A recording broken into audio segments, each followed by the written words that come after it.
बंदी छोड़ सतगुरु रामपाल जी भगवान की जय हो। परमपिता परमेश्वर, सारी सृष्टि के रचनहार, कुल मालिक, असंख्य ब्रह्मांडों के रचयिता परमपिता परमेश्वर सतगुरु रामपाल जी भगवान के चरण कमल में मुझ पवन दास का कोटि कोटि दंडोत प्रणाम। और आप सभी भाई बहनों को सत साहिब। पुण्यात्माओं, दया परमपिता परमेश्वर जी की, जो आज 19 अक्टूबर 2021 दिन के 2 बजे आप और हम सभी भाई बहन सोशल मीडिया फेसबुक पर लाइव हैं। और आज दिन में अचानक से एक पीला पर्चा सतलोक आश्रम मैनेजमेंट हरियाणा वालों की तरफ से आया, जिसमें आर्य समाजियों के गुरुकुल झज्जर का और संत रामपाल जी महाराज जी के एक भगत कहे जाने वाले व्यक्ति जिसका नाम है वीरेंद्र हुड्डा, जो कि झज्जर इनकम टैक्स ऑफिस में शायद इंस्पेक्टर की नौकरी करता है। तो इन दोनों को लेके, यानी आर्य समाजियों को लेके और उस वीरेंद्र हुड्डा को लेके एक पीला पर्चा संगत में वायरल हुआ सतलोक आश्रम मैनेजमेंट हरियाणा वालों की तरफ से। उसी विषय को लेके दास ने लाइव आना उचित समझा, क्योंकि पुण्यात्माओं, हमने हर एक विषय पे अपने परमपिता परमेश्वर जी की पहचान करनी है कि ये जो पीले पर्चे भेजे जा रहे हैं, ये पीले पर्चे हमारे सतगुरुदेव जी को किस प्रकार से दोगला घोषित करने की नाजायज कोशिश कर रहे हैं, किस प्रकार से काल भगवान संगत का विश्वास तोड़ने की कोशिश कर रहा है, किस प्रकार से दुनिया वालों को सतगुरुदेव जी की निंदा और चुगली करने का एक मौका इन पीले पर्चों के माध्यम से मिल रहा है। इन तमाम बातों को लेके दास आप सभी भाई बहनों के बीच में लाइव आया है और हमारे कुछ भगत भाई बहन जुड़े। तब तक हम बंदी छोड़ का मंगलाचरण कर लेते हैं।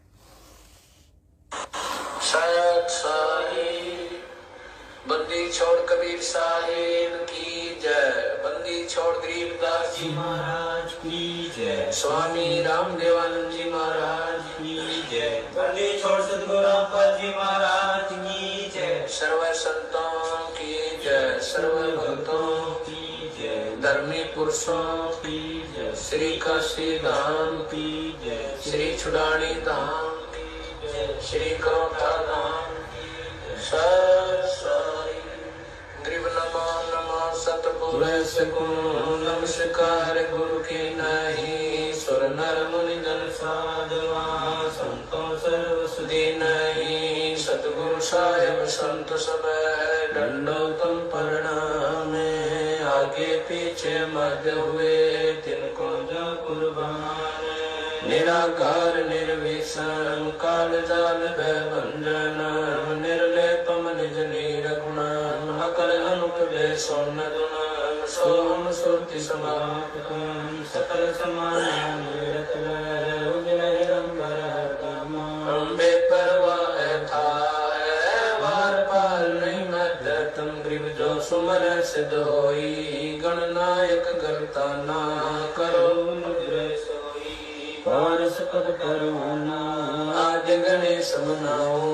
गणनायक देवन देवा चरण कमल लो लाओ। आदि अंत करु सेवा परम शक्ति संगीतम। रिद्धि सिद्धि दाता सोई अविगत गुण अतीतम। सत्य पुरुष निर्मोही जगदम्बा जगदीश।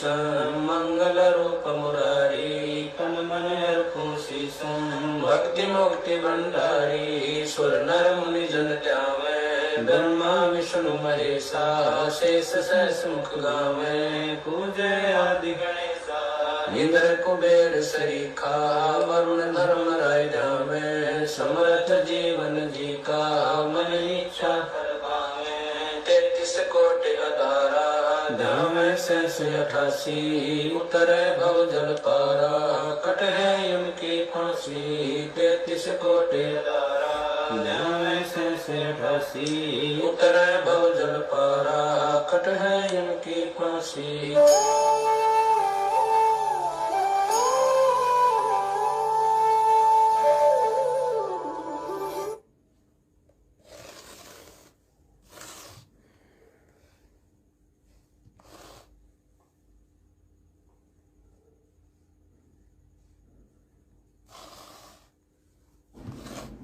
सत्साई भाई और बहनों,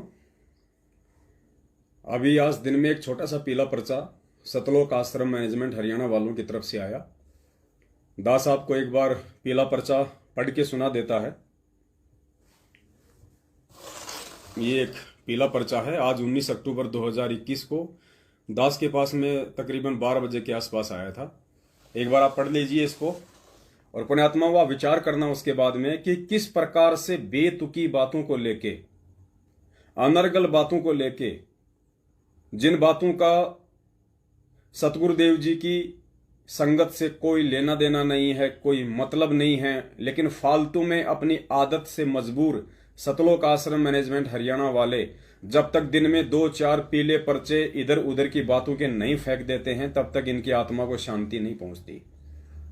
लेकिन परमपिता परमेश्वर की इतनी दया है उनके सत्सेवक बच्चों के ऊपर, ये अगर गोबर भी संगत में फेंकेंगे तो परमेश्वर उसके अंदर से भी सोना निकलवा देंगे जो हमारे मतलब का होगा, जिससे कि संगत की आंखें खुलेंगी। हम अपने परमपिता परमेश्वर जी को पहचानेंगे कि किस प्रकार से काल भगवान सतलोक आश्रम मैनेजमेंट हरियाणा, जो कि धरती पे वर्तमान में उसका एजेंट है, उसका दूत है, उसके माध्यम से वो संगत को और परमपिता परमेश्वर जी को बर्बाद करने की नापाक कोशिश कर रहा है। और पुण्यात्माओं, जब तक हम इस सत भक्ति मार्ग पे फूक फूक के कदम नहीं रखेंगे, हम प्रत्येक पॉइंट पे जब तक विचार करके नहीं चलेंगे पूज्य गुरुदेव जी के तत्व ज्ञान आधार से, पुण्यात्माओं, हम लाख जन्म भी सतलोक नहीं जा पाएंगे। हर बार काल भगवान हमें इसी प्रकार से यहां पे फांस लेता है अपनी सूक्ष्म चाल में। तो आपने हर एक चीज को बड़ी बारीकी से सुनना है और फिर उसका निष्कर्ष निकालना है। तो सबसे पहले पीला पर्चा दास आपको पढ़ा रहा है। सत साहेब जय हो बंदी छोड़ की, सतगुरुदेव जी की जय। दिनांक 19 अक्टूबर 2021 यानी आज सभी भक्त आत्माओं से प्रार्थना है कि आर्य समाज के गुरुकुल झज्जर के बारे में जो 2 ऑडियो 5 मिनट 44 सेकंड और 3 मिनट 58 सेकंड की हैं, इसे कोई भी भक्त आत्मा आगे शेयर ना करें। क्यों भाई? फिर वो तुमने ऑडियो वायरली क्यों की? जब भी उनको शेयर ही नहीं करना था आगे, तो वो ऑडियो तुम लोग वायरली क्यों करते हो? नोट, इस पीले पर्चे के संदेश को कोऑर्डिनेटर सिस्टम के अनुसार संगत तक भेजे। नीचे इनके मोबाइल नंबर है।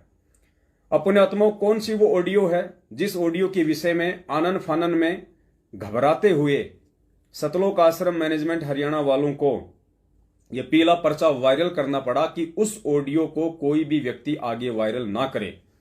हम ज्यादा लंबा नहीं चलेंगे, शॉर्ट में चलेंगे, इसलिए आप जी समझने का प्रयास कीजिए।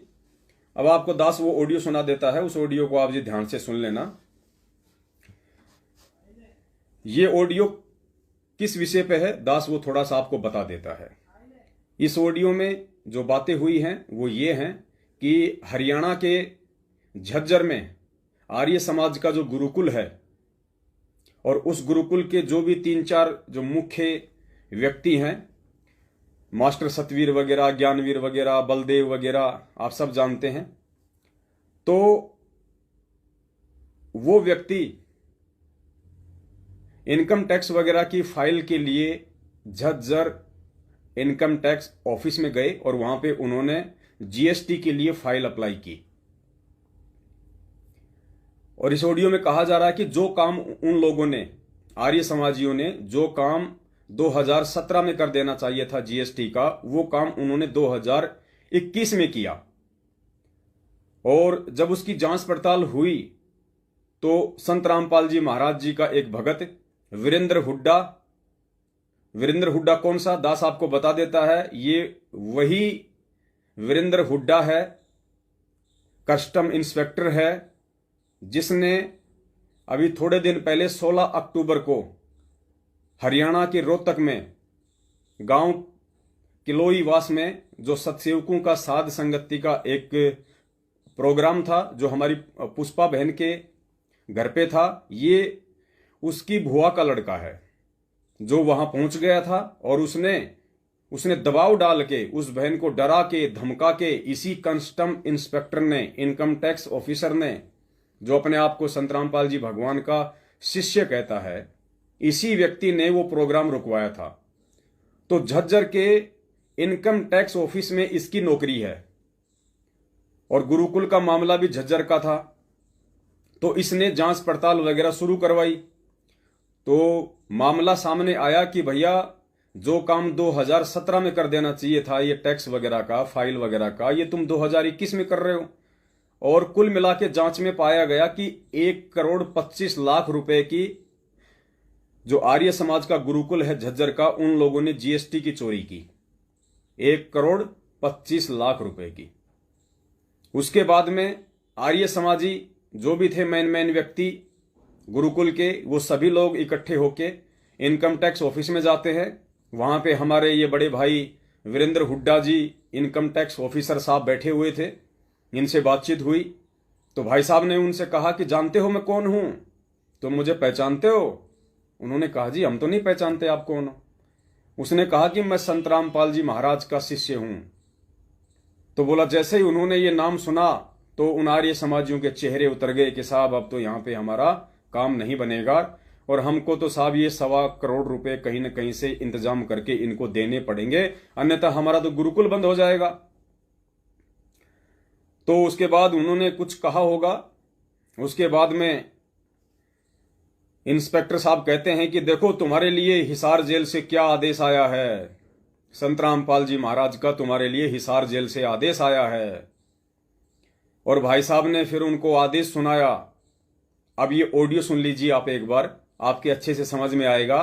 फिर पुण्यात्माओं, ज्ञान आधार से हमने प्रत्येक पॉइंट में विवेचन करना है, विचार करना है। और पुण्यात्माओं, हमने सतलोक आश्रम मैनेजमेंट हरियाणा वालों के षड्यंत्र को समझना है, और अतिशीघ्र हम लोगों ने इन कुकर्मी और मनवस लोगों के खेमे से बाहर निकल के परमपिता परमेश्वर जी के आशीर्वाद से जो साध संगतियां हो रही हैं, अपने सत्सेवक भाई बहनों के साथ अपनी मर्यादा को सुरक्षित रखने के लिए जुड़ जाना है। सुनिए पहले वो ऑडियो, जो ऑडियो संगत में वायरल हो रही थी, और जिस ऑडियो के विषय में ये पीला पर्चा निकाला गया है कि इस ऑडियो को आगे वायरल ना करें। हेलो। हाँ विकास साहब, मैं रमेश बोल रहा था भाई, रोहतक नाम दान पर है। हाँ जी भगत जी, कैसे हो? खबर सुनी थी, वो कंफर्म करनी थी आपका है, सही है क्या वो? ये खबर भगत जी, ये आर्य समाज से संबंधित है। हाँ दोबारा सुनो, दोबारा बताओगे। हाँ बताओ। अपने वीरेंद्र भगत जी हैं, रोहतक से, अंत बिलो है आश्रम में। अच्छा। संघ वाले जो भगत जी हैं, हाँ हाँ, इनकी ड्यूटी जज्जर है, काफी बड़े अफसर हैं वहाँ। ठीक है। तो जज्जर गुरुकुल वालों ने जीएसटी नंबर के लिए अप्लाई कर दिया इनकम टैक्स ऑफिस में, ये इनकम टैक्स में। ठीक ठीक। तो जब इनकम टैक्स की फाइल पहुंची इनके पास और वह जांच हुई, तो ये पता लग गया कि जो काम ये 21 में करने लग रहे हैं, 2021 में, ये तो इनको 2017 में करना चाहिए था। हाँ। 4 साल के तक ये बिना जीएसटी नंबर के ही लाग रहे हैं अपना व्यापार करने। तो 4 साल में ये डिफॉल्टर होने के कारण सरकार ने जुर्माना कर दिया इन पर 1.25 करोड़ रुपए। अच्छा। और उस कार्यकारिणी के सदस्य कौन कौन है उनके नाम बता दूं। आचार्य विजयपाल, हाँ। सत्यवीर शास्त्री, जिनके नाम आप रोज अखबार में पढ़ा करते हैं। 2006 और 2013 के मुख्य दोषी आरोपी वही लोग। ठीक। मतलब बलदेव से अगला विजयपाल और सत्यवीर शास्त्री थे, बलदेव मर गया। तो ये सारी बात होगी। हाँ। अब नाइट्र इतना बड़ा था तो वो हाथ पांव जोड़ने लगे जी गुरुकुल बंद हो जाएगा, टालेकोनी ग्राम आर्द्रपी से देने में है कौन है। हाँ। कुल मिलाकर फाइनल बात यह होगी कि बंदी छोड़ के दरबार में या फाइल पहुंच गई। ठीक। तो आज ये आचार्य विजयपाल, सत्यवीर शास्त्री, ज्ञानवीर और 3-4 जने, मतलब उस जज्जर गुरुकुल के जो मुखिया थे वो सारे भगत जी के ऑफिस में बैठे थे। तो भगत जी बोले भी तुम मैंने जानो मैं कौन? हाँ। बोले जी ना जानते। बोले मैं रामपाल जी महाराज जी का शिष्य हूँ। अच्छा। नौकन की कत्ती, चेहरे पीड़े पड़ गए, फक हो गए, सुन हो गए, बोला नहीं कुछ भी। ऑर्डर के बोले मेरे पास तुम्हारे साथ जो करना है उसके आदेश आए हुए हैं। हाँ। भगत जी ने अपने फोन पर गुरुजिया का जो आदेश था वो एक को पकड़ा दिया, भाई इसने पढ़कर और आती सुना दे। ठीक। तो जो उसने पढ़ा उसने दास अपनी भाषा में बताया है, भाई भगवान से माफी चाहूंगा। तो उसमें गुरु जी लिख रखा है ऊपर तो भाई जो वीरेंद्र बेटा सच्चा है। उसके बाद कबीरा खड़ा बाजार में मांगे सबकी खैर, ना काहू से सहोदरी ना काहू से बैर। मतलब बेटा वीरेंद्र ये अब बहुत बच्चे हैं, नादान हैं, मेरे मन में इनके प्रति कुछ नहीं है, लेकिन फिर भी अगर ये मुझे अपना विरोधी मानते हैं तो भी मैं इनको माफ करता हूँ। ठीक, जयबंदी छोड़ की। राम ने रावण मारा बाण से और हम किसी को मारते हैं तो एहसान से। एहसान से आप भी इनको माफ कर दो और कानून में रहकर जो इनकी मदद हो सके वो करो। ये पढ़ते ही वो अपनी कुर्सियों से खड़े हो गए, तालियां बजाई, गुरुजी को की जय जयकार की और आध घंटे तक महिमा कहते रहे गुरुजी की और अपने आप को करोथा कांड का से अलग करने की कोशिश करते रहे। और आप उन्होंने प्रणाम भेजी है बंदी छोड़ के पास, जय बंदी छोड़ के। तो भगत जी मेरे ख्याल में इन तब सच्चाई पुण्यात्माओं, ऑडियो आपने सुन ली होगी किस प्रकार से संगत को भ्रमित करने की कुचेष्टा की जा रही है कि वो सभी आर्य समाजी मिलके और वीरेंद्र हुड्डा जो कि इनकम टैक्स ऑफिसर है, जो अपने आप को संत रामपाल जी का भगत कहता है, उसके पास में वो लोग पहुंच गए। बोला साहब हमारा तो गुरुकुल बंद हो जाएगा और अभी इतना पैसा हम लोग कहां से भरेंगे। प्रार्थना करने लगे तो वीरेंद्र हुड्डा ने कहा कि साहब आप मुझे जानते हो, मैं कौन हूं? बोले जी नहीं जानते। बोला जी मैं संत रामपाल जी महाराज का भगत हूं, उनका शिष्य हूं। इतना कहते उनके चेहरे उतर गए और फिर वीरेंद्र हुड्डा जी ने कहा कि तुम्हारे लिए संत रामपाल जी महाराज जी का हिसार जेल से आदेश आया है। पुण्यात्माओं यहां विचार करने की बातें हैं। अब वो वीरेंद्र हुड्डा एक प्रशासनिक नौकर है और जीएसटी का मामला है, वो प्रशासनिक मामले हैं सारे। कौन बिजली की चोरी कर रहा है, कौन नहीं कर रहा है, कौन जीएसटी की चोरी कर रहा है, कौन नहीं कर रहा है, यहां तो आपको लाखों करोड़ों मामले मिल जाएंगे हिंदुस्तान में। अब इस मामले में संत रामपाल जी महाराज जी दखल अंदाजी क्यों करेंगे?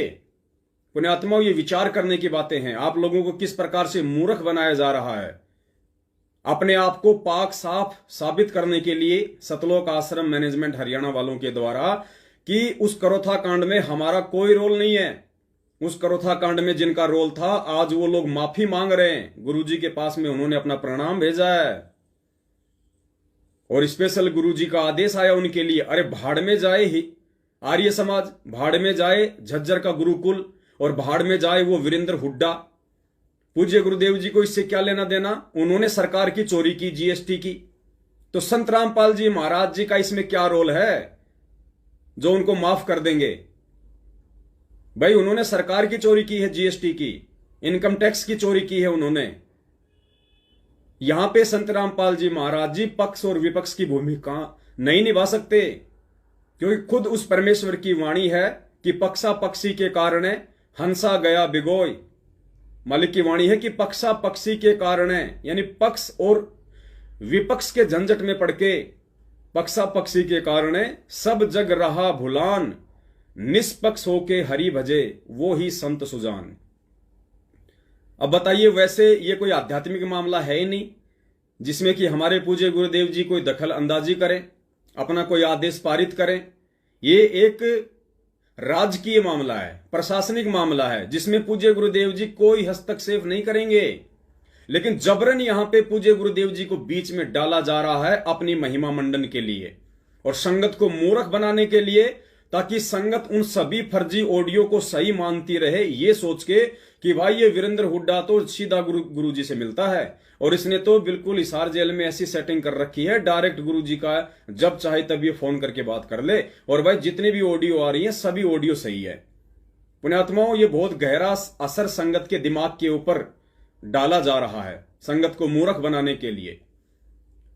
अब बिजली की चोरी की उन आर्य समाजियों ने, उस चोरी के लिए, उस चोरी का क्या दंड देना है, उस चोरी के लिए क्या जांच पड़ताल करनी है, क्या नहीं करना है, क्या इंक्वायरी बैठानी है, उसके लिए सरकार ने नौकर बना रखा है वीरेंद्र हुड्डा को झज्जर का। अब यह मामला संत रामपाल जी महाराज जी का कहां से आ गया? इस मामले में उनको बीच में क्यों डाला जा रहा है? संत रामपाल जी महाराज अपने विधान को क्यों तोड़ेंगे? उनको माफ करके राजकीय मामलों में हस्तक्षेप संत के काम नहीं होते कि बेटा इनका इनकम टैक्स माफ कर दे। फिर बाकी जो लोग चोरी कर रहे हैं इनकम टैक्स की देश में, तो उन्होंने संत रामपाल जी महाराज जी के साथ में क्या बुरा कर दिया जो संत रामपाल जी महाराज जी ने अपने एक भगत को आदेश देके 1.25 करोड़ की चोरी को माफ करवा दिया? और पुण्यात्माओं, क्या वो संत यही काम करवाने आता है यहां पे, चोरियां माफ करवाने? कि बेटा चोरी करे जाओ और मेरे से प्रार्थना लगाए जाओ, मैं तुम्हें माफी दिए जाऊंगा, चोरी किए जाओ। पुण्यात्माओं, सोचने की बात है, ये कॉमन सेंस की बात है। और ये व्यक्ति अपने आप को इनकम टैक्स का ऑफिसर कहता है, और ये सतलोक आश्रम मैनेजमेंट हरियाणा जिसने संगत को पालने का ठेका ले रखा है, ये परमेश्वर के विधान से भी परिचित नहीं है। जिस प्रकार ये वीरेंद्र हुड्डा एक सरकारी नौकर है इनकम टैक्स में, और चोरी की आर्य समाजियों ने गुरुकुल में, ये इनके बीच का आपसी प्रशासनिक मामला है। सरकार ने नियम कायदे कानून सब कुछ उनको दिए हुए हैं कि जो व्यक्ति चोरी करेगा उसके साथ में क्या क्या सलूक करना है, क्या नहीं करना है। इसमें गुरुदेव का रोल कहां से आ गया? आप लाइव देख रहे बहुत सारे भगत भाई बहन ऐसे भी हैं जिनके प्राइवेट स्कूल है, जिनके कोचिंग सेंटर भी हैं, और यदि कोई बच्चा 4 महीने आपके कोचिंग की फीस अदा ना करे, कोई बच्चा 3-4 महीने की आपकी स्कूल की फीस ना दे, तो क्या आप संत रामपाल जी महाराज जी के पास में प्रार्थना लगाओगे कि गुरुजी इस बच्चे ने अपनी फीस जमा नहीं करवाई, या गुरुजी इस बच्चे के माता पिता आए हुए मेरे ऑफिस में और ये कह रहे हैं जी हम पिछले 4 महीने से बच्चे की कोचिंग फीस जो है जमा नहीं कर पाए 4-5 महीने की, तो गुरुजी मैं क्या करूं? अरे तू नौकरी किसकी कर रहा है भाई? तेरे को तनख्वाह कौन दे रहा है? नौकरी किसकी कर रहा है? अब संत रामपाल जी महाराज जी का उसमें क्या रोल है भाई कि उस बच्चे को माफ कर दे या उसकी फीस ले ले? अरे तेरे को सरकार ने नौकरी दी हुई है, तेरी कुछ जिम्मेदारियां बनती हैं सरकार के प्रति, तेरे को सरकार ने समझा रखा होगा कि ऐसे मामलों में क्या करना है क्या नहीं करना है। इसमें संत रामपाल जी महाराज जी का जिक्र कहां से आ गया? पुण्यात्माओं, मेरे कहने का मतलब यह है, संगत को इतना बेवकूफ क्यों बनाया जा रहा है?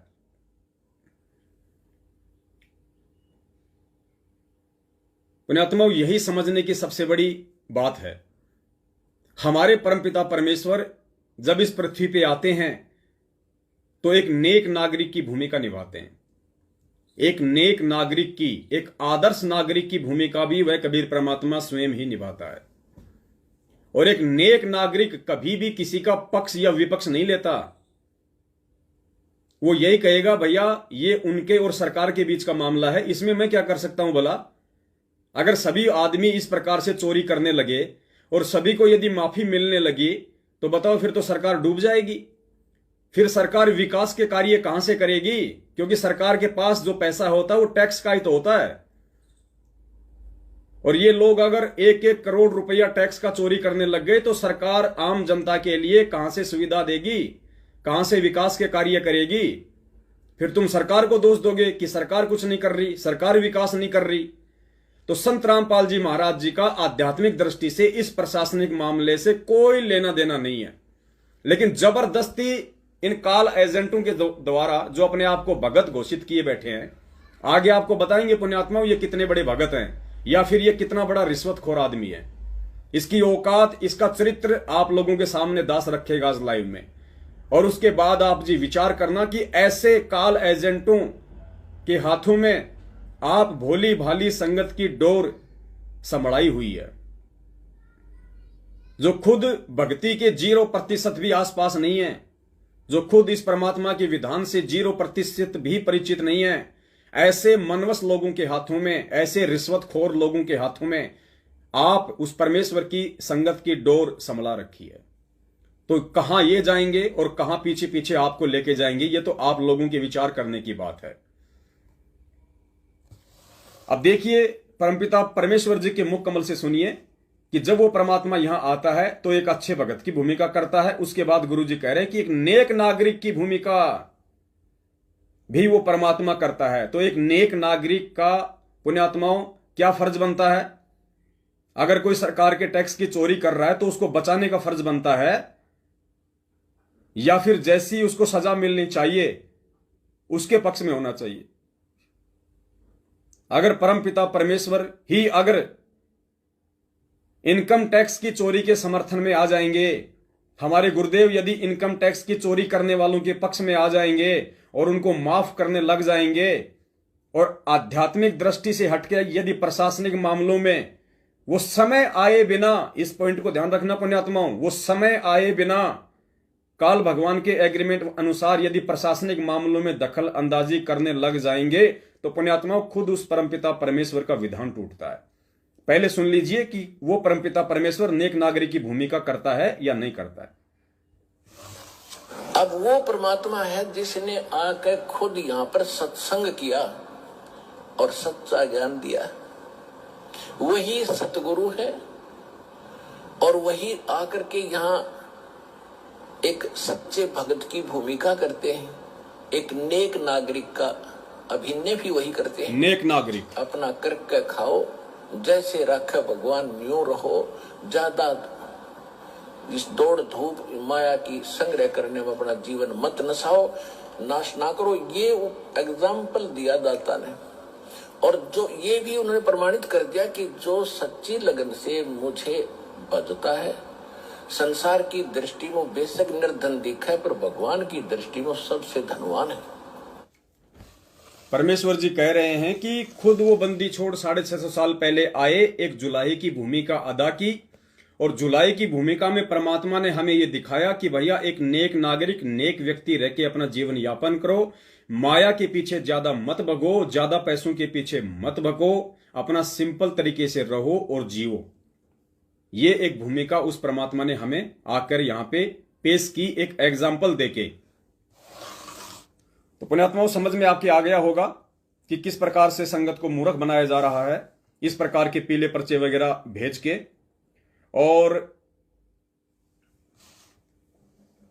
अब एक बात आप लोगों को विचार करनी होगी पुण्यात्माओं, आप लोग काफी फर्जी ऑडियो सुनते हैं, और आज से लगभग 1.5-2 साल पहले एक फर्जी ऑडियो आई थी ऐसी ही गुरुदेव के नाम से, जिसमें कहा गया था कि वो पवन जयपुर नामदान केंद्र पे चोरी करता था और उसने मेरी जमानत के नाम पे 40-50 लाख रुपए भक्तों से ऐंठे हैं, चोरी किए हैं नामदान केंद्र से, जिस कारण से उसको गुरुद्रोही घोषित कर दिया गया। पुण्यात्माओं ये विचार करने की बातें हैं। अब पवन दास आपका छोटा भाई जो अभी लाइव आ रहा है आप लोगों के सामने है, जिसने चैलेंज किया सतलोक आश्रम मैनेजमेंट हरियाणा को, यदि मैंने नामदान केंद्र से एक नए पैसे की भी चोरी की हो तो इस दास के सर में कीड़े पड़े, और यदि मुझ पे कोई आरोप लगा रहा है सतलोक आश्रम मैनेजमेंट हरियाणा वाला, तो मेरा निवेदन है वो व्यक्ति पूरी संगत को इकट्ठा करे और वो महेंद्र भगोड़ा जो सतलोक आश्रम मैनेजमेंट हरियाणा का मुखिया है वो आ जाए। ये टेबल रहेगी बीच में, यहां पे जहर की बोतल रहेगी, उस महेंद्र भगोड़े के सामने सबसे पहले ये पवन दास ये बोतल पिएगा, ये कहते हुए कि हे परमपिता परमेश्वर, आप धरती पे प्रकट है मालिक, आप न्याय करता हैं, आपके रहते सहते परमात्मा धर्म का नाश नहीं हो सकता, अधर्म और अन्याय की विजय नहीं हो सकती। हे परमेश्वर, यदि आपके इस तुच्छ 2 कौड़ी के दास ने अगर नामदान केंद्र की, जब मेरे पास मात्र 2 महीने ही मैं रहा था, वो भी अनजाने में, मुझे मालूम नहीं था कि ये सारा का सारा धार्मिक धंधा है, लेकिन नया नया था, परमात्मा आपसे जुड़ा ही था, उसके बाद बरवाला कांड हो गया, इतना समझ नहीं पाया, एक सेवा समझ के मैंने नामदान केंद्र अपने घर पे रखा और मात्र 2 महीने मेरे घर पे रहा था। उसके बाद मैंने खुद वो नामदान केंद्र किसी दूसरे व्यक्ति को जयपुर में दिया। परमेश्वर, यदि उस दौरान दास ने 1 रुपए की भी चोरी की हो तो परमात्मा ये दास ये बोतल आप जी को साक्षी मान के पी रहा है, और परमेश्वर धरती पे प्रकट हैं, भगत का बाढ़ बाका नहीं हो सकता, वरना भक्ति और भगवान की आवश्यकता नहीं है। और फिर वो महेंद्र भगोड़ा पिएगा नहीं पिएगा ये उसके ऊपर निर्भर करता है। उसके बाद इनमें से किसी भी व्यक्ति का कोई जवाब नहीं आया, आज तक 2 साल हो गई। तो पुण्यात्माओं, पवन दास के ऊपर झूठा आरोप, और झूठे आरोप में इन लोगों के अनुसार, ये मैं नहीं मानता कि मेरे पूज्य गुरुदेव जी की वो ऑडियो है और मेरे पूज्य गुरुदेव ने मुझे गुरुद्रोही घोषित किया है और मेरे ऊपर चोरी का इल्जाम लगाया है, मैं इस चीज को कदापि सौपन में भी स्वीकार नहीं कर सकता। इन लोगों के अनुसार यदि गुरुदेव ने मुझे मात्र 40 लाख रुपए की चोरी के चलते और संगत से बेदखल कर दिया, मुझे गुरुद्रोही घोषित कर दिया, मेरी शकल तक जो देख लेगा उसका नाम खंड हो जाएगा, मुझे इतना बड़ा मतलब काल से भी बड़ा बना के मुझे पेश कर दिया गया कि पवन दास की शक्ल भी देख लोगे तो नामखंड हो जाएगा, यानी भगवान का नाम छोटा हो गया और पवन दास की शक्ल भगवान के नाम से भी बड़ी हो गई। जो पवन दास की शक्ल देखते ही भगवान का नाम ही फूट जाएगा। तो पुण्यात्मा, पवन दास की मात्र 40 लाख रुपए की चोरी, और उस चोरी के चलते उसको गुरुद्रोही संगत से बेदखल कर दिया। और इन लोगों के अनुसार वही परमात्मा इनकम टैक्स की चोरी, जीएसटी की चोरी करने वाला आर्य समाजी गुरुकुल झज्जर 1.25 करोड़ रुपए की चोरी, यानी पवन दास की तो 40 लाख की चोरी और आर्य समाजियों की 1.25 करोड़ की चोरी, और उनको तो वो परमात्मा माफ कर रहा है, और पवन दास जो उसका बच्चा है, उसका भगत है, उसको गुरुद्रोही कर रहा है। पुण्यात्माओं, ये आपने विचार करना पड़ेगा कि आपके पूज्य गुरुदेव जी को किस प्रकार से दोगला घोषित किया जा रहा है, आपके परमात्मा को किस प्रकार से दोगला साबित किया जा रहा है। परमात्मा ना कभी दोगला काम करता है, ना दोगलापन उसके व्यवहार में, उसके चरित्र में और उसके विधान में कहीं होता है। तो ये निर्णय तो आप भगत समाज ने करना है कि आप लोगों को ये काल भगवान के गधे किस दिशा में लेके जा रहे हैं, किस प्रकार से आप लोगों के साथ में छलबल किया जा रहा है, किस प्रकार से आप लोगों की भावनाओं के साथ में खेला जा रहा है। और धीरे धीरे इस तरह की हरकतों के चलते एक दिन ऐसा आएगा, ऑटोमेटिक आपके अंदर ये दुर्भावनाएं पैदा हो जाएंगी कि यार क्या फायदा है इस भक्ति का, यार गुरुजी किसी स्टैंड पे टिकते ही नहीं है, गुरुजी कभी कुछ कर देते हैं, कभी कुछ कर देते हैं, कुछ समझ में नहीं आ रहा है, भक्ति चल रही है, एक ड्रामा चल रहा है। और यही साजिश है काल भगवान की कि आप लोगों को उस संत में दोष पैदा करके उससे दूर कर दिया जाए। लेकिन ये होगा नहीं, क्योंकि परमेश्वर ने अपने सत्सेवक बच्चों को इन पाखंडी लोगों के प्रत्येक पाखंड की पोल खोलने के लिए खड़ा कर रखा है। परमेश्वर कहते हैं तू डाल डाल तो मैं पात पात। ये काल के एजेंट ये कितनी भी साजिशें कर लें, कितनी भी कोशिशें कर लें उस परमेश्वर का नाम बदनाम करने की, उस परमेश्वर को दोगला घोषित करने की, लेकिन ना परमेश्वर का नाम कभी बदनाम होता है और ना ही परमेश्वर कभी दोगला होता है। परमेश्वर ने अपने सत्सेवक बच्चों को सेवा दी हुई है। अब पुण्यात्माओं, आगे चलते हैं हम इस income tax officer Virendra Hooda ji के विषय में बात करते हैं, जो कि अपने आप को संत रामपाल जी महाराज का भगत कहता है। हालांकि इसके मुख से इस प्रकार के शब्द अच्छे नहीं लगते हैं। एक ऐसा व्यक्ति जो अपने आप को संत रामपाल जी महाराज जी का भगत भी कहता है, और जो व्यक्ति एक नंबर का रिश्वतखोर भी है। रिश्वतखोर और संत रामपाल जी महाराज जी का भगत आपस में 36 का आंकड़ा है। वैसे तो हमारी जो पुष्पा बहन है वो इससे 3 साल बड़ी है उम्र में, और ये पुष्पा बहन के बुआ जी का लड़का है, सगा बुआ का लड़का। और यही वो वीरेंद्र हुड्डा है जिसने 16 अक्टूबर को हरियाणा में जो साध संगति होने वाली थी, मैनेजमेंट का चमचा बनके इसने वहां जाके मान बढ़ाई के लिए उस बहन को डराया धमकाया। इससे 3 साल बड़ी उम्र में 3 वर्ष बड़ी। और वो ऑडियो आपने सुनी होगी, दास आपको फिर से सुनाएगा आज, अपनी बहन के साथ में किस प्रकार से बदतमीजी से बात कर रहा है, किस प्रकार से बदतमीजी से बात कर रहा है। और पुण्यात्मा, उसके बाद विचार करना, ऐसा व्यक्ति अपने घर में अपने माता पिता और अपने बाल बच्चों के साथ में किस प्रकार से व्यवहार करता होगा, और कितना उसको परमपिता परमेश्वर का ज्ञान है, कितनी उसमें सहनशीलता है, उसमें विवेक है। सबसे पहले पुण्यात्माओं, आपको परमपिता परमेश्वर जी का एक छोटा सा एक सत्संग है जिसमें परमात्मा बता रहे हैं कि वाणी से यानी भाषा से ही संत और असंत की पहचान होती है। भगत और भगत की पहचान उसकी भाषा से होती है। परमात्मा ने गधे का और शेर का उदाहरण दिया कि यदि गधे के ऊपर शेर की खाल डाल दी जाए तो वो गधा शेर नहीं हो जाता। उसकी आवाज से अंततः मालूम पड़ जाता है कि वो शेर है या फिर वो गधा है। वो संगत में जबरन शेर बनने का प्रयास कर रहा है या संगत में जबरन उसे शेर बनाने का प्रयास किया जा रहा है, जबकि है वास्तव में वो गधा। सुनिए परमपिता परमेश्वर जी का ये सत्संग, उसके बाद फिर आगे बताएंगे इस व्यक्ति का वास्तव में जो प्रशासनिक जो चरित्र है और सामाजिक जो चरित्र है, वो दोनों चीजें आपके सामने रखेंगे। और पुण्यात्मा, उसके बाद में निर्णय आप लोगों ने करना है कि आप लोग भेड़ हैं या आप संत रामपाल जी महाराज जी के भगत हैं। आप लोगों ने अंधे होके चलना है इस भक्ति मार्ग पे, या संत रामपाल जी महाराज जी के तत्व ज्ञान रूपी टॉर्च का सहारा लेके चलना है। बोलो सतगुरुदेव की जय हो। तो संत और असंत की बोली से पता लगे। कबीर परमेश्वर जी कहते हैं, खरना हो के हरी कबहू सिंह की खाल उड़ाए। यदि गधे को सिंह की यानी शेर की खाल पहना दी ऊपर का कवर उसका, वो उस मात्र से सिंह नहीं बन जाता, शेर नहीं बन जाता। दिखता शेर है बिल्कुल।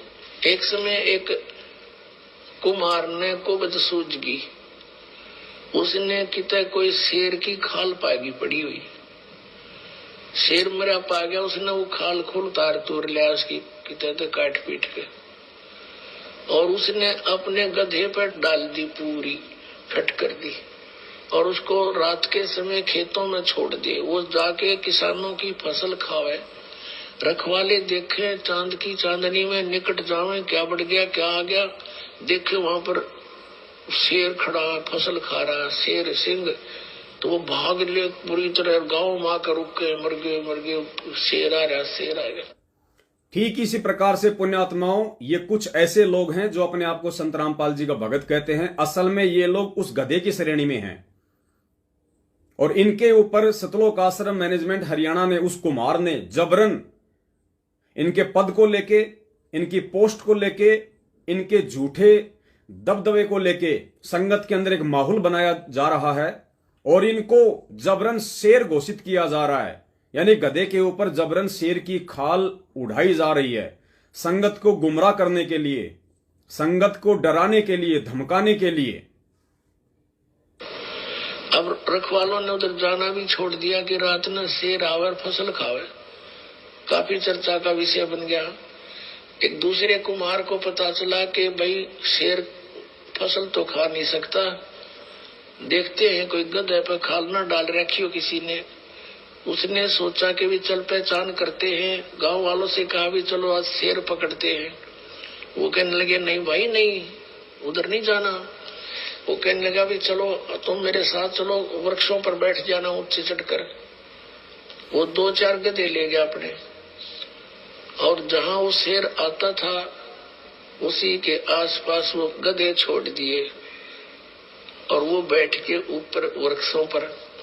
अब डर उसको भी था, कुमार को भी, कहीं सचमुच एक शेर ना हो, चलिए तो पहचान हो जाएगी, बेगा इस गधे ने खा लेगा और क्या होगा।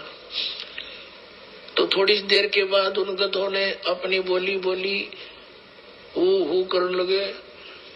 वो शेर भी ला गया हू करने, वो आया भाग गया, और उन गधों के पास आकर हू करता करता खूब मस्ती में उसकी वह खाल उतर गई ऊपर तक, और गधा का गधा। तो रखवाले उतरे, अरे सचमुच ही तो गधा है, उसको मार को धमका निकम्मे तो नहीं के जुल्म कर दिया। तो पुण्यात्मा परमात्मा कहते हैं कि गधे की और शेर की पहचान उसकी आवाज से होती है, आवाज से। वो भी हू करता है। जब कहने लगे भाई यू तो गधा है, शेर को नहीं, शेर की आवाज से कोई ना, वो बोली ही नहीं है शेर वाली। तो इस प्रकार संत और असंत का ज्ञान उसके वचनों से, उसके सत्संग से, उसके ज्ञान से होता है। तो परमेश्वर कह रहे हैं कि संत और असंत की पहचान उसके सत्संग से, उसके ज्ञान से, उसके विचारों से, उसकी वाणी से, उसकी भाषा से होता है। तो जिस वीरेंद्र हुड्डा को एक छोटी सी नौकरी के चलते और संगत में एक बहुत बड़ा स्टार बना के पेश करने की कोशिश की जा रही है, ताकि संगत उसकी बातों पे यकीन करे, विश्वास करे कि भाई ये तो इनकम टैक्स ऑफिसर है, इसके तो सीएम तक संबंध हैं, ये तो जेल में डायरेक्ट जेलर से मिलता है, गुरुजी से कभी भी बात कर सकता है, इसके पास तो डायरेक्ट गुरुजी का फोन आता है। भाई लाख बार तेरे पास में गुरुजी का फोन आए, चाहे तू गुरुजी को अपने जेब में डाल के रख, हमें इससे कोई लेना देना नहीं है। ये ज्ञान मार्ग है, ये भक्ति मार्ग है, इस पे अंततः ज्ञान को आधार बनाकर चलने वाला ही सफल होगा। अब पुण्यात्माओं, जिस प्रकार से उस गांव वाले व्यक्ति ने कहा कि भाई शेर जो है फसल तो खा नहीं सकता, और जरूर किसी ने कोई मजाक कर रखा है, ये जरूर किसी ने किसी गधे के ऊपर कोई शेर की खाल डाल रखी है, तो आज इसकी पहचान करते हैं। तो पुण्यात्माओं, ये दास आपको ऐसे ही भक्तों की, जो कि वास्तव में वो गधे हैं, गधे का मतलब दास कोई गाली नहीं दे रहा किसी को, ना मेरे को देने का अधिकार है, ना मेरे गुरुदेव ने मुझे सिखाया। गधा एक शब्द है, और गधा का मतलब होता है गै से गलत, धा से धारणा, गलत धारणा, गै से गलत और धा से धारणा, अर्थात जिस किसी व्यक्ति की किसी भी विषय को लेके गलत धारणा होती है उसको गधा कहते हैं। तो इस भाई साहब वीरेंद्र हुड्डा की पता नहीं कितनी गलत धारणाएं हैं। सबसे पहली इसकी जो गलत धारणा थी वो थी 16 तारीख को रोहतक में जो सत्सेवकों का साथ संगति का प्रोग्राम था, परमेश्वर को भोग लगने जा रहा था। इस नालायक व्यक्ति ने वहां पे जाके और परमेश्वर के विधान को तोड़ा, उस बहन को डराया, धमकाया और साथ संगति का 5 यज्ञ का प्रोग्राम नहीं होने दिया। तो पुण्यात्माओं, अब गधे के ऊपर जो शेर की खाल डाल रखी है मैनेजमेंट ने, वो तो उतारनी जरूरी है, क्योंकि दास को तो भगवान ने यही सेवा दे रखी है। और दास तो इन जैसे लोगों से रत्ती भर भी नहीं डरता है, रत्ती भर भी। अगर इस परमेश्वर के मार्ग में अगर देश का प्रधानमंत्री भी अगर कोई ऊंच नीच करेगा इस परमेश्वर के मार्ग को लेके, बाकी वो चाहे जो मर्जी करे, दुनिया को लूटे खसोटे, चाहे देश बेचे, हमें कोई लेना देना नहीं उस चीज से।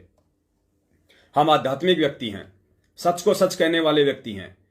यदि देश का प्रधानमंत्री भी संत रामपाल जी महाराज जी के सत भक्ति मार्ग में अगर अपनी टांग अड़ाएगा तो उसकी भी खाल उधेड़ी जाएगी, उसके भी पाखंड का, उसके भी झूठ का पर्दाफाश किया जाएगा। ये तो एक छोटा सा नौकर है इनकम टैक्स का, इसकी तो औकात ही क्या है। तो आज इस गधे के ऊपर जो शेर की खाल डाल रखी है सतलोक आश्रम मैनेजमेंट हरियाणा ने संगत को बेवकूफ बनाने के लिए। पुण्यात्माओं, ये सत्संग तो आपने सुनी लिया परमात्मा का कि संत की पहचान उसकी भाषा से, उसकी वाणी से होती है कि वो गधा है या शेर है। अब आपको वो ऑडियो सुनाते हैं पुण्यात्माओं, एक छोटी सी।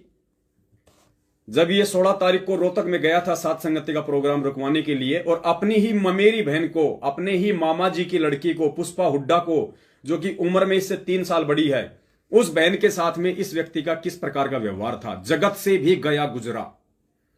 जगत से, झुग्गी झोपड़ी में लोग नहीं रहते हैं, झुग्गी झोपड़ी में, और कोई वहां पे अगर चावल वगैरह बांटने के लिए आ जाए उन भिखारियों को,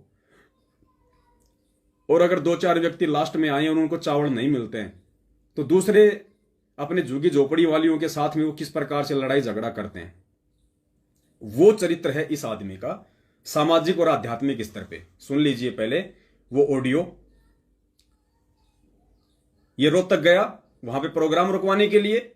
उस प्रोग्राम में वहां पे हमारे सोनीपत से राहुल भगत जी हैं, सत्सेवक हैं। गुड़गांव से हमारी चंद्रो बहन है, उसका एक लड़का था, तीनों वहां पे गए हुए थे। तो ये वहां पहुंचा, इसने वहां पे कहा कि ले गुरुजी का फोन आ गया जेल से, बात कर। और इसने अपनी बहन को फोन दिया, वो बेचारी बात करने लगी। जैसे भी वो डर गई, घबरा गई।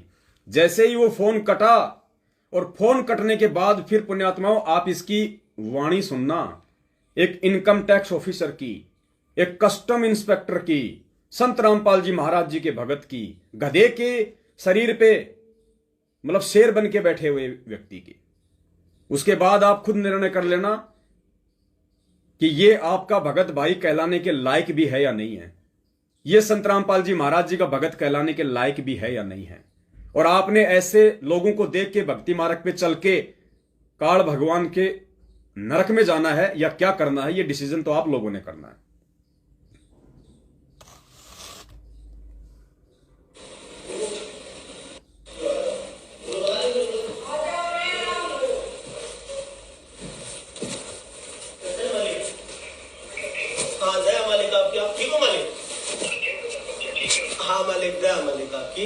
मालिक वो बहन है कलोई मेरी मामा की लड़की है, और वह मालिक उसने वो गुरुद्रोहियों के संपर्क में आके और भी आ रहे हैं भगत यहाँ पे। हाँ मालिक वो तो बात भी करी थी, लेकिन वो तो मान गई थी। फिर और आ रहे हैं आधा भगत 2-4, एक गुड़गांव से, एक सोनपत से है। तो ये इसमें फिर वो कर रहे थे। तो मालिक प्रार्थना थी एक बार दियो आशीर्वाद, मालिक बात करिए कर। हाँ ठीक है मालिक, स्पीकर हो सच्चा है परमात्मा। हाँ, और ठीक हो आप? हाँ मैं ये कह रही थी परमात्मा, मैं सत्संग घर पर साथ संगति करवा सकती हूँ।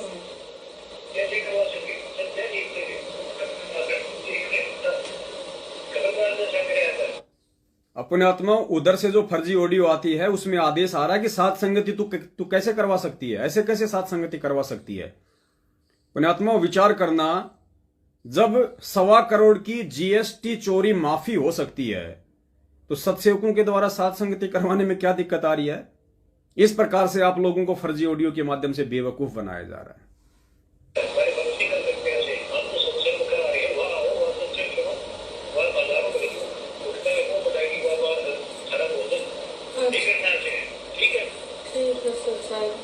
गलती हुई मालिक।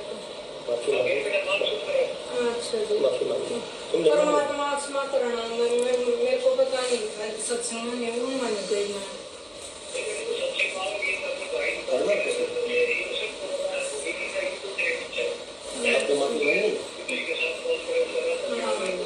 और दर्द दया करना परमात्मा सारे परिवार को और आपको। धन्यवाद, प्रणाम, कोटि कोटि प्रणाम।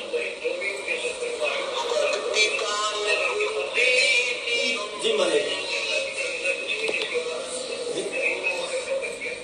हेलो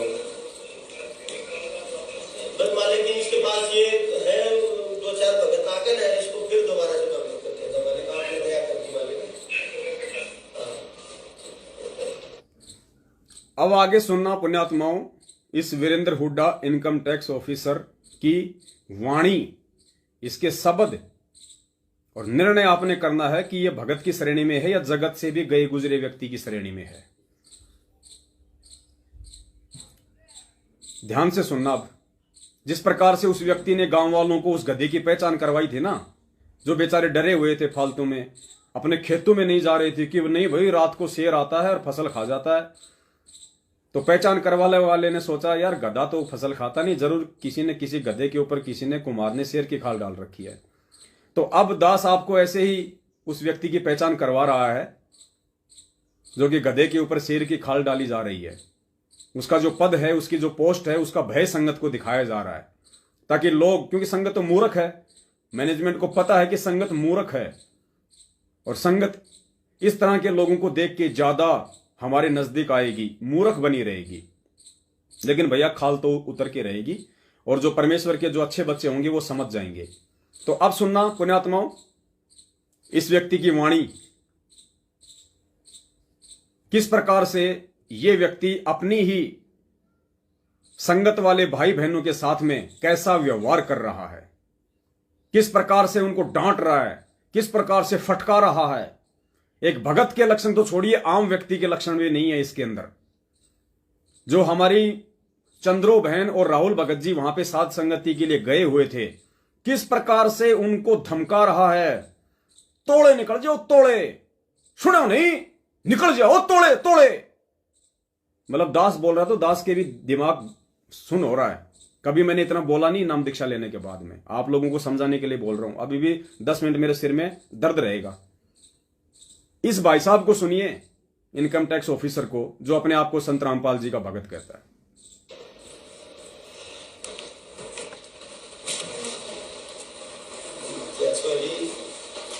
माफी मांग ले, जाके माफ कर ले, कथा थोड़ा लग गया, जल्दी जल्दी कड़ा तोड़ा, सुना नहीं, कड़ा तोड़ा लग गया, 1 मिनट भी ना दिया मेरे का हो गया। और दाखिले चले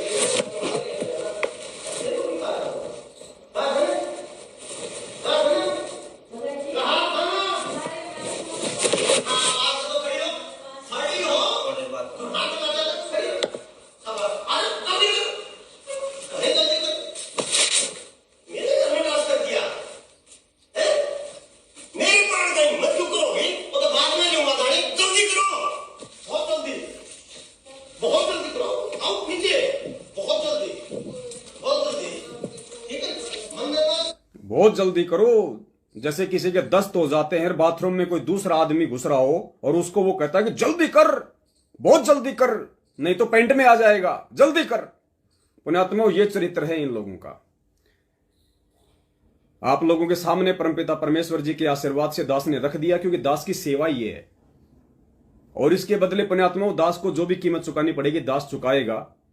चाहे ये लोग मेरे साथ में फिर से मारापीटी करें, चाहे ये लोग मुझे जेल में डलवाएं किसी भी झूठे आरोप में, कुछ भी करें ये मेरे साथ में, मुझे उस चीज की कोई परवाह नहीं, कोई टेंशन नहीं। मुझे टेंशन इस चीज की है कि भगवान ने मुझे जो सेवा दी हुई है, उस सेवा में यदि कोई त्रुटि रह गई तो परमेश्वर को मैं किस मुख से जवाब दूंगा। मुझे डर इन जैसे 2 कौड़ी के व्यक्तियों का नहीं है। देश का प्रधानमंत्री आ जाए तो मुझे उसका भी डर नहीं है। सच को सच कहना मुझे मेरे भगवान ने, मेरे बाप ने मुझे सिखाया है और मैं अंत तक कहूंगा। और उसी सच को कहने के चलते आज मेरा बाप जेल में बैठा है। तो मैं झूठ और झूठों का साथ देके, चाहे वो मेरा भगत भाई क्यों ना हो, मैं कैसे अपने बाप को नाराज कर सकता हूं। तो ये इनकी औकात है पुण्यात्माओं, जो परमेश्वर ने सत्संग में बताई कि भगत और अभगत की और संत की पहचान उसकी वाणी से, उसके शब्दों से होती है। दूसरी बात पुण्यात्माओं, हमारे को पुष्पा बहन ने बताया कि मुझे मेरी भाभी ने बताया, यानी इस वीरेंद्र हुड्डा की पत्नी ने पुष्पा बहन को बताया कि हिंदुस्तान में ऐसा कोई स्टेट नहीं होगा जहां इसका प्लाट नहीं है। हिंदुस्तान में ऐसा कोई स्टेट नहीं होगा जहां संत रामपाल जी महाराज जी के इस नेक सुयोग्य भगत का, income tax officer Virendra Hooda का प्लाट ना हो। पुण्यात्माओं, दास के दिमाग में तुरंत वो बात खटक गई सुनते ही, क्योंकि मुझे बहन ने कहा था कि जब ये नौकरी लगा था तो इसके घर में खाने को दाने नहीं थे, पहनने को ढंग के कपड़े नहीं थे इसके पास में। और आज नौकरी लगने के बाद में इसने इतनी प्रॉपर्टी कर ली, इतनी प्रॉपर्टी कर ली जिसकी कोई हद नहीं है। गुरुदेव की शरण में आने के बाद ये 2 नंबर, ये रिश्वतखोरी, भ्रष्टाचारी और इनकम टैक्स ऑफिसर पुण्यात्मा, आप तो जानते हो वहां तो पैसों की खान है। वरना नेक नीति और ईमानदारी से चाहे आदमी जिला कलेक्टर क्यों ना बन जाए, वो अपना परिवार पाल सकता है। नेक नीति और ईमानदारी से यदि आप नौकरी करोगे तो भले आप जिला कलेक्टर क्यों ना हो, आप केवल अपना परिवार पाल सकते हो, आप 2-4 प्लाट भी नहीं खरीद सकते। तो जैसे ही मुझे बहन ने कहा, ये सारी बातें मुझे बताई कि भाई इतनी प्रॉपर्टी है, गिनती नहीं है, और हिंदुस्तान का ऐसा कोई स्टेट नहीं जहां इसका प्लाट ना हो। तो पुण्यात्माओं, जैसे उस बहन ने ये बात मुझे कही तो मुझे तुरंत याद आ गया, क्योंकि 2015 में जब जयपुर में सतलोक आश्रम मैनेजमेंट हरियाणा वाले फर्जी नामदान केंद्र रखने के लिए आए, तो उस समय जयपुर का कोई भी व्यक्ति अपने घर पे नामदान केंद्र रखने को तैयार नहीं हो रहा था, सिवाय मुझ पवन दास के। ये सभी लोग डरे हुए थे, चाहे जयपुर का रामकिशोर वकील हो, चाहे एक लोकेंद्र राजपूत है बिजनेसमैन साहब, और आपका ये जयपुर वर्तमान नामदान केंद्र का संचालक ये प्रहलाद सारनामी, कोई भी व्यक्ति नामदान केंद्र नहीं रखना चाह रहा था। उनको डर था कि कहीं हम पकड़े ना जाएं, गुरुजी के ऊपर मुकदमे चल रहे हैं, ये और कहीं लेके जा रहे थे किसी दूसरे भगत के। हम सभी लोग साथ में थे। अंततः हम लोग जयपुर के सांगानेर में गए। सांगानेर में जयपुर का एयरपोर्ट है, वहां हम लोग गए, और जिस जगह पे ये लोग हमें लेके गए कि भैया एक हरियाणा से एक भगत है, नाम है वीरेंद्र हुड्डा, कस्टम इंस्पेक्टर, यही वीरेंद्र हुड्डा। और जयपुर के सांगानेर, जो कि एक पोर्स इलाका है, बहुत महंगा, आप यूं कह लीजिए जयपुर का सबसे महंगा इलाका है सांगानेर, वहां पे इस व्यक्ति की कम से कम 10 आइडिया लगा रहा है पुण्यात्माओं। उस एरिया के अकॉर्डिंग 2 करोड़ की तो वहां पे इसकी जमीन है, और पूरी की पूरी इसने वहां पे बिल्डिंग ठोक रखी है, और वो रेंट पे दे रखी थी उस समय नशा मुक्ति केंद्र वालों को। ये आज से तकरीबन ये 2015 की बात है, लगभग 6 साल हो गई। 6 साल पहले दास ने खुद अपनी आंखों से देखा है, जयपुर में तकरीबन 2 से ढाई करोड़ रुपए की तो इसकी कोठी है, 2 से ढाई करोड़ की जयपुर के सांगानेर में। एक कस्टम इंस्पेक्टर नौकरी लग रहा, उस समय खाने को घर में दाने नहीं थे, पहनने को कपड़े नहीं थे। आज जयपुर में तो 2.5 करोड़ की उसकी कोठी है, रेंट पे दे रखी है नशा मुक्ति केंद्र वालों को। और जैसा कि इसकी बहन ने बताया, पुष्पा हुड्डा ने इसकी खुद की पत्नी से बातचीत करके कि भैया इसका व्यवहार तो हमारे साथ में ऐसा है जानवरों जैसा, ये हमारे साथ में व्यवहार करता है, इसको इतना अहंकार है, इतना इसको घमंड है अपने ऊपर। और जैसे मुझे बहन ने बताया कि भाई हिंदुस्तान में ऐसा कोई स्टेट नहीं जहां इसका प्लाट ना हो, तो तुरंत परमेश्वर ने दास को प्रेरणा की कि भाई बिल्कुल बहन सही कह रही है, क्योंकि दास ने खुद अपनी इन आंखों से 2015 में जयपुर के सांगानेर में, और साथ में सभी गए थे, जयपुर का रामकिशोर वकील, लोकेंद्र राजपूत, और ये आपका ये प्रहलाद सारनामी, वर्तमान जयपुर नामदान केंद्र वाला, हम सभी लोग गए थे वहां पे। और राजस्थान का स्टेट कोऑर्डिनेटर था साथ में प्रकाश माली, और महेंद्र का जवाई यानी मंजू का पति भगोड़ा, संजय खानपुर वाला, ये सभी लोग थे हम साथ में। और इसकी कोठी पे गए थे हम वहां पे नामदान केंद्र रखने के लिए। और जिस व्यक्ति को आज संगत का मसीहा बना के पेश किया जा रहा है, वही व्यक्ति, इसी व्यक्ति ने उस समय उस अपनी कोठी पे नामदान केंद्र रखने से मना कर दिया। यानी नीचे जो नशा मुक्ति केंद्र चल रहा था उसको हटाने से मना कर दिया कि भैया मैं उसको नहीं हटा सकता वहां से किराए से। और आज वो व्यक्ति संगत का ठेकेदार बन रहा है। पुण्यात्मा, ये है इनका चरित्र। परमेश्वर ने इन सब के नीचे से लेके ऊपर तक दास को सबकी जड़ें दिखा रखी है। इसलिए भगवान ने दास को निमित्त बनाया ताकि आप भाई बहनों की आंखें खोल सकूं कि इस भक्ति मार्ग में आने के बाद जहां हमारे परमपिता परमेश्वर जी कहते हैं, क्या कहते हैं कि साईं इतना दीजिए जिसमें कुटुंब समाव, हम भी भूखे ना रहे साधु ना भूखा जाए। पुण्यात्माओं, इस वाणी को तो इन्होंने जमीन में अपने पैरों तले कुचल दिया और इस वाणी के अकॉर्डिंग, इस वाणी के विरुद्ध ये लोग आज मायाधारी मस्करे बन बैठे हैं। इनकी कोई मर्यादा नहीं है, ये कोई भगत नहीं है। सिर्फ गधे के ऊपर शेर की खाल डाल के आप लोगों को मूर्ख बनाया जा रहा है। और मैं अकेले इस वीरेंद्र हुड्डा की बात नहीं कर रहा, जितने भी सतलोक आश्रम मैनेजमेंट हरियाणा के मुख्य लोग हैं, चाहे गुरुजी का बेटा हो, गुरुजी की बेटी हो, जितने भी स्टेट कोऑर्डिनेटर हैं और फालतू के जो ये आपका वर्ल्ड कोऑर्डिनेटर देशराज, बसंत सैनी, कुरुक्षेत्र वाला पुरुषोत्तम सैनी, ये सब के सब गधे हैं, गधे। और इन गधों के ऊपर उस काल भगवान ने शेर की खाल डाल रखी है आप लोगों को डराए रखने के लिए। पुण्यात्माओं, इस ज्ञान आधार से सिर्फ उस खाल को उतारने की देर है, आपको इनका असली चरित्र और चेहरा दिखाई देने लगेगा। ये परमेश्वर का मार्ग है, इसमें डरने से काम नहीं चलेगा। अगर हमारे गुरुदेव भी यदि डर जाते और बैठ जाते चुपचाप, जैसे आज आप लोग हाथों में चूड़ियां पहन के बैठे हुए हो, तुम्हारी सवाल तक करने की हिम्मत नहीं होती, किसी से नामदान केंद्र वाले से कुछ पूछने की हिम्मत नहीं होती, अपने कोऑर्डिनेटर से गुरुजी के बयानों की कॉपी तक मांगने की 7 साल से तुम्हारी हिम्मत नहीं हो रही, क्या करोगे तुम सतलोक जाके? तुम्हारे जैसे चापलूस और नामर्दों की जरूरत नहीं है वहां पे। परमेश्वर को सच्चे हीरे चाहिए, सच्चे हीरे। ये कच्चे हीरों की आवश्यकता नहीं है परमात्मा को। और यही परीक्षा चल रही है और रोग एक दिन सिर पे हाथ रख के रह जाओगे यहीं पे। परमात्मा जबरदस्ती किसी के नीचे हाथ नहीं देगा। ये जितने भी लोग हैं ये तो अपने कर्म भोगेंगे। जो आज शेर बने बैठे हैं, जो आप आज अपने पद का दुरुपयोग कर रहे हैं, संगत को मूर्ख बना रहे हैं, सच्चाई से संगत को कोसों दूर रखे हुए हैं। पुण्यात्माओं, रोएंगे वो लोग भी जो परमेश्वर के ज्ञान को आधार ना बना के और इन झूठे व्यक्तियों का ही साथ देने में लगे हुए हैं। और वो संगत जो भक्ति भी कर रही है और डर के अपने घरों में बैठी हुई है, सच का साथ नहीं दे रही, सच को सच नहीं कह रही, अपने इन तमाम कर्मों की सजा उन संगत वालों को भी भुगतनी पड़ेगी। ये परमेश्वर का विधान है। गुरुदेव ने बताया कि चोर चोरी करने जा रहा है, अगर रास्ते में उसने किसी को टॉर्च देके सहयोग कर दिया और जब चोर पकड़ा जाएगा तो नाम टॉर्च वाले का भी आएगा, सजा उसको भी मिलेगी क्योंकि उसने उसका सहयोग किया। तो आज आप संगत वाले जो ज्योति पाठ और दान का पैसा देके इनके फर्जी आश्रमों में हाजिरी लगा के इन कोऑर्डिनेटरों की हाँ में हाँ मिला के सच को सच ना कह के जो तुम परमेश्वर के विधान को तोड़ रहे हो, आने वाले समय में पुण्यात्माओं यही अपने कर्मों का भोग भोगना पड़ेगा। दास की विनती है, अभी समय है। कहते हैं सुबह का भटका हुआ शाम को घर आ जाए, वो भटका हुआ नहीं होता है। पुण्यात्माओं, यह भक्ति मार्ग है। और गरीबदास जी महाराज ने कहा था, सूली ऊपर सेज सुनो रे झुमकरा। सूली की सजा कैसे दी जाती थी? गुरुदेव ने बताया, एक भाले जैसा नोकीला 6 फुट का डंडा होता है, लोहे का, भाले जैसा, ऊपर से नुकीला, और उसके ऊपर आदमी को गुदा के बल बैठा दिया जाता था और धीरे धीरे भाला उसके गुदा बल से निकल के पेट को चीरता हुआ, खोपड़ी को चीरता हुआ यहां से निकलता था। उसकी तड़प तड़प की मौत होती थी, उसको कहते थे सूली तोड़ना।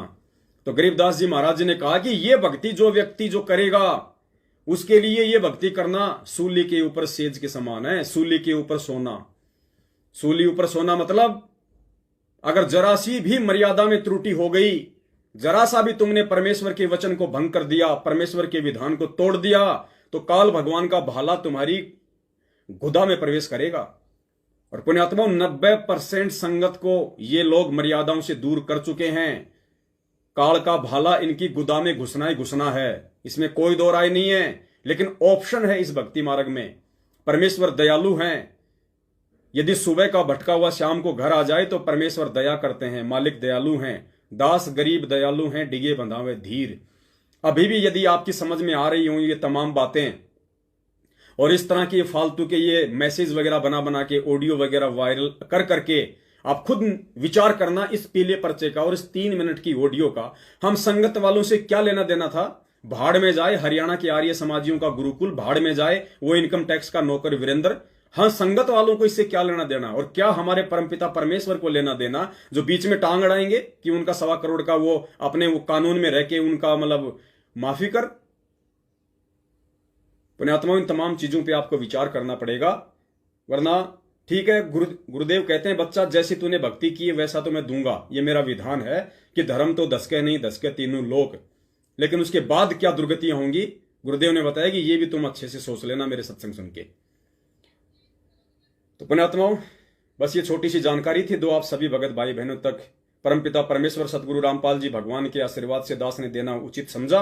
दास ने परमपिता परमेश्वर के प्रति और अपने सभी भाई बहनों के प्रति अपना फर्ज अदा करते हुए आप लोगों तक मैं सूचना पहुंचाता रहता हूं। वीडियो अगर आपको अच्छे लगे, अगर ज्ञानवर्धक हैं, तो निवेदन करूंगा आप जी ज्यादा से ज्यादा इनको शेयर करते रहिए, लाइक करते रहिए, ताकि दूसरे भगत भाई बहनें भी इन काल एजेंटों के जाल से बाहर निकल सकें। बस दास की इतनी सी विनती है। बंदी छोड़ सतगुरु रामपाल जी भगवान की जय हो। सत साहिब। जिसके सिर पर कृपा गुरु की, वो दुख कैसे पाएगा। जिसके सिर पर कृपा गुरु की, वो दुख कैसे पाएगा। नाम गुरु जी का जप लेगा, नाम गुरु जी का जप लेगा, जीवन सफल बनाएगा। जिसके सिर पर